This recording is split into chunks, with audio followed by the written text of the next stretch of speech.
Et puis je crois qu'il y a une volonté parfois de polémique de la part de certains et c'est tout à fait dommageable. Alors on a le feuilleton du burkini l'été, le feuilleton des crèches l'hiver, il faut évidemment qu'on dépasse tout ça parce qu'en réalité les vrais problèmes ne sont pas là. On est capable de dépasser tout ça aujourd'hui. Je l'espère, je pense que certains ne veulent pas dépasser cela parce que ça les arrange sans doute d'alimenter ce type de polémique et c'est regrettable.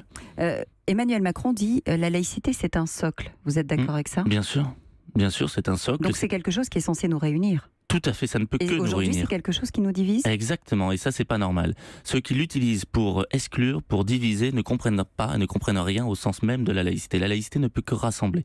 Elle a été constituée, il faut ne pas l'oublier, après de terribles guerres de religion, après des persécutions à l'encontre des minorités, pour que justement, chacun puisse exprimer ses croyances ou ses non-croyances dans le respect mutuel. Ça, c'était avant. Aujourd'hui, j'ai envie de vous demander, c'est quoi, Nicolas Cadenne, la laïcité en 2017 ? C'est toujours la même chose en réalité. La laïcité, très clairement, c'est quoi ? C'est la liberté de croire ou de ne pas croire et la possibilité d'exprimer ses croyances ou non-croyances dans le respect mutuel. C'est aussi la séparation, vous l'avez dit, des églises et de l'État, de laquelle découle la seule neutralité de l'administration, qui est impartiale vis-à-vis de tous.